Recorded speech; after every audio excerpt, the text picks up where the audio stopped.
अच्छा दोस्तों, हमारे पास अब ओलंपिया की 4K में सबसे उच्च गुणवत्ता की तस्वीरें हैं और बहुतों के लिए ये नई वाकर की निराशा की तस्वीर रही है। हाँ, वह राक्षसी दिख रहा था, लेकिन इसे जड़ी चौपान जैसी स्थिति के साथ देखने की जरूरत है, जो 1 साल और फिर से उभरी है और उसी एस्थेटिक के साथ। और एंड्रयू जैकेट की मोनालिसा की सर्वश्रेष्ठ संस्करण का जिक्र न करना। डेरेक, जो अब तक से बड़ा आया है, और सैमसंग के बारे में बहुत कुछ कहा जाना है, क्योंकि यहां वह शानदार दिख रहा था। लेकिन आइए तुलना के साथ शुरू करें, और ये वे तस्वीरें हैं जिन्हें देखना वाकई मायने रखता है। यहां हमारे टॉप 6 हैं। URS को बहुत बहुत धन्यवाद कि उन्होंने ये 4K में तस्वीरें अपलोड की। और पीछे से मार्टिन फिशवाटर की स्थिति ने आश्चर्यचकित किया। एंड्रयू जैकेट की घनता, और ध्यान रखें कि एंड्रयू जैकेट बहुत बुरा कर सकता है। और एक बार फिर देखिए कैसे डेरेक लैंसफोर्ड इतनी पीठ के दृश्य से पॉइंट्स ले जाता है, हालांकि एंड्रयू जैकेट की पीठ अधिक निखरी हुई है। मैं फिर कहता हूं, ध्यान दें एंड्रयू जैकेट पर।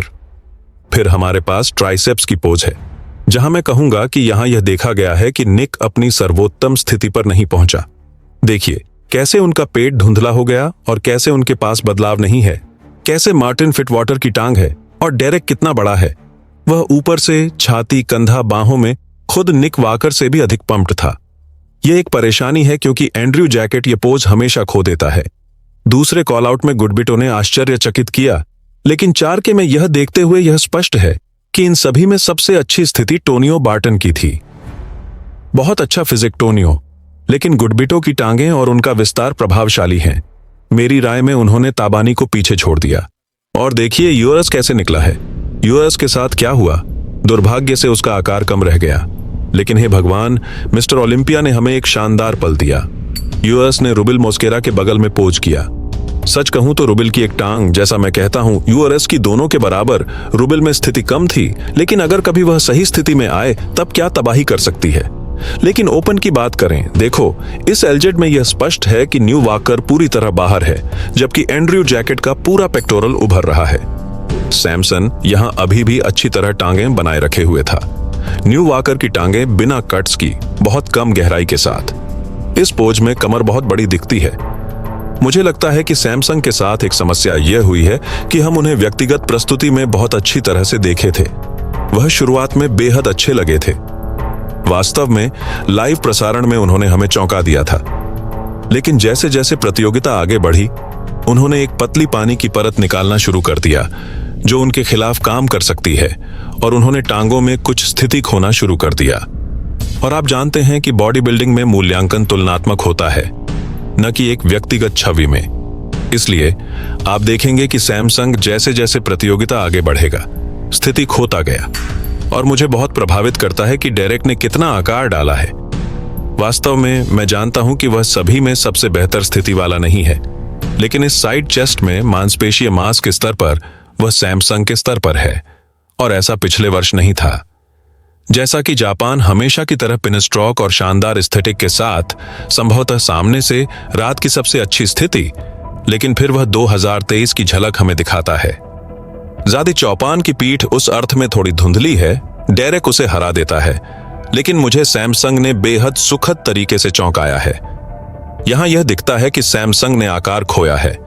मैं ये अभी कह सकता हूं और निश्चित हूं, सैमसंग को यह ओलंपिया नहीं जीतना चाहिए। देखो ये पीठ और एंड्रयू जैकेट की पीठ, क्या बात है। एंड्रयू जैकेट की पीठ, घनता और विस्तार के स्तर पर वह डेरेक लैंसफोर्ड से मुकाबला कर सकती है। सबसे कटे हुए बाहें सब में। वाकर में, जैसा हम कहते हैं, बहुत मांसपेशीय मांस है, लेकिन देखो निक की इस हैमस्ट्रिंग को और हादी की टांग कैसी है, और मार्टिन फिशवाटर की। इस पूरी लाइन में शायद मार्टिन की स्थिति सबसे बेहतर रही, और मुझे आश्चर्य नहीं होगा अगर वह निक वाकर से आगे रहा। मैं आपको यह कह रहा हूं। और व्यक्तिगत प्रस्तुतियों में जाने से पहले आप जानते हैं कि 212 में क्योनन ने जीत ली। यह स्पष्ट था कि ऐसा ही होगा। यह फिजिक शानदार है। मुझे लगता है कि यह समय की बात है कि वह ओपन में कदम रखे। कुछ लोगों के लिए यह है दुनिया में हमारा सबसे अच्छा फिजिक, अगर पेट की डायस्टेसिस ना हो। और अंततः लुकास तीसरे स्थान पर रहा और 22 वर्ष की आयु वाला लड़का चौथे। लेकिन अब व्यक्तिगत प्रस्तुतियों की बारी है। मुझे लगता है कि सामने से सबसे अच्छी स्थिति जदीद चौपान की रही। जैसा कि हमेशा, यह लड़का कभी नहीं चुकता। अच्छी कट्स वाली टांगे, देखो पेक्टोरल कैसे निखरता है। डबल बाइसेप्स सुपर एस्थेटिक, और वह और डेरेक वे बॉडी बिल्डर हैं जिन्होंने सबसे अधिक संतुलन बनाए रखा केंद्रीय क्षेत्र में।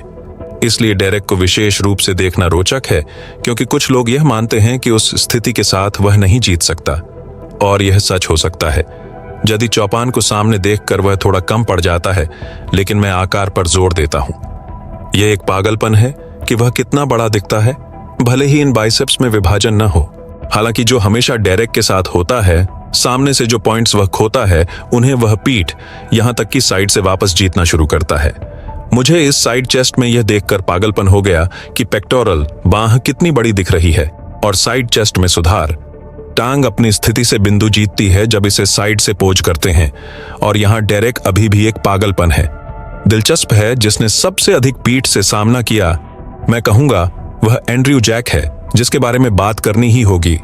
और देखो इस विस्तार को भी, पेट सुधरा है, कमर अब गिरावट प्रभाव देती है, लेकिन यह वह स्थिति नहीं है जिसे हम एक मिस्टर ओलंपिया में देखना चाहेंगे। इस बारे में मुझे लगता है हम सब सहमत हैं, लेकिन आकार की दृष्टि से डेरेक पिछले वर्ष इतना ऊपर नहीं पंपट था। और यहां महोदय एंड्रयू जैकेट, मुझे एंड्रयू जैकेट को और अधिक केंद्रीय में देखना चाहिए था, क्योंकि मुझे लगता है यह उसका वर्ष था। कुछ लोग उसे विजेता भी कह रहे थे, और हम कभी इस स्तर की परिभाषा नहीं देखे थे। मैं कहने की हिम्मत करता हूं कि पीठ से यह रात की सबसे बेहतरीन पोजों में से है, क्योंकि यह पीठ मूल्यवान है। उसके 2 ट्रेपेजियस जैसे 2 सिर हैं, और क्वाड्रिसेप्स देखो वह कैसे विभाजित है। पेट की एस्थेटिक का जिक्र न करना, मेरे लिए यह ओलंपिया की सबसे अच्छी मिड सेक्शन है। और इस साइड चेस्ट में यह दिखता है कि वह कितनी सख्ती के साथ आया है। नुकसान यह कि वह इतना ऊंचा है कि उसके फिजिक में और अधिक रिक्त स्थान छोड़ देता है, जैसे कि डेरेक लैंसफोर्ड कर सकता है, लेकिन उसके मंच पर उपस्थिति इतनी अधिक थी कि मुझे उम्मीद थी कि एंड्रयू जैकेट और अधिक केंद्रीय हो। और फिर मार्टिन का क्या कहें, मेरे लिए उसने सभी में सबसे अच्छी स्थिति दिखाई। देखिए, डेरेक के विपरीत इस बाइसेप अलग है, और यदि वह टॉप 3 या टॉप 4 में नहीं जाएगा तो यह आकार की समस्या होगी, क्योंकि हमने ओपन में पीठ से इतनी उत्कृष्ट टांग नहीं देखी। यहां वह हम सबको सुखद रूप से चौंका गया। देखो ग्लूटस कैसे, जैसे एक बादाम की तरह।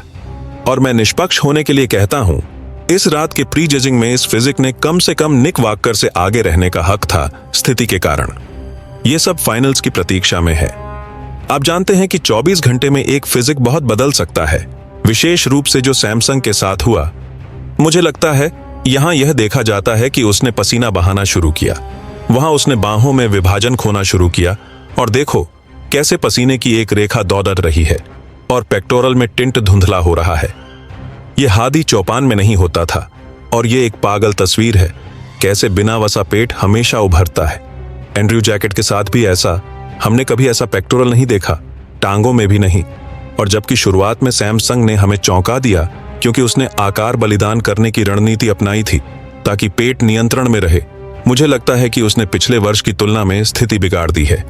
इसके विपरीत डेरेक, यह वही छवि है जो मुझे दिखाती है कि डेरेक की रणनीति मांस और मांसपेशीय मांस जोड़ना रही है। अगर आप ध्यान दें तो एंड्रयू जैकेट की मांसपेशीय स्थिति के विपरीत यहां एक भी खाली जगह नहीं बची है, सब कुछ मांसपेशियों से भरा है। शायद यह उनमें ओलंपिया में से एक है जो फाइनल में पूरी तरह तय होती है। बुरी खबर न्यूवॉकर की खराब स्थिति रही, जिस पर बहुत उम्मीदें थीं, और जो व्यक्ति आमतौर पर मांसपेशीय परिभाषा में कभी गलत नहीं होता, वह असफल रहा।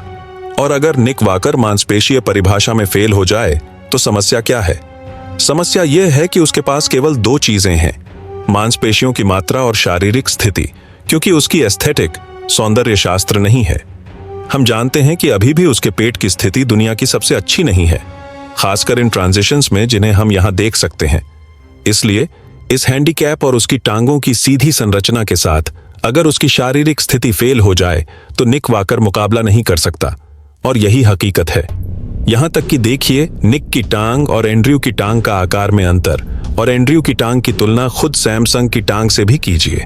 एंड्रयू का आकार वाकई हैरान करने वाला है, और मुझे लगता है कि इस एल प्रेप में यह दिखाई देता है कि डेरेक ने कितना हासिल किया है, क्योंकि मैं चाहता हूं कि आप देखो कि उसकी बांह, कंधा और छाती में कितनी पंपिंग है, जबकि हादी चौपान की छाती थोड़ी सपाट रह जाती है और उसके ट्राइसेप्स थोड़े सीधे हैं। यह उसकी जेनेटिक विशेषता की वजह से है, ट्राइसेप्स उसका मजबूत पक्ष नहीं है।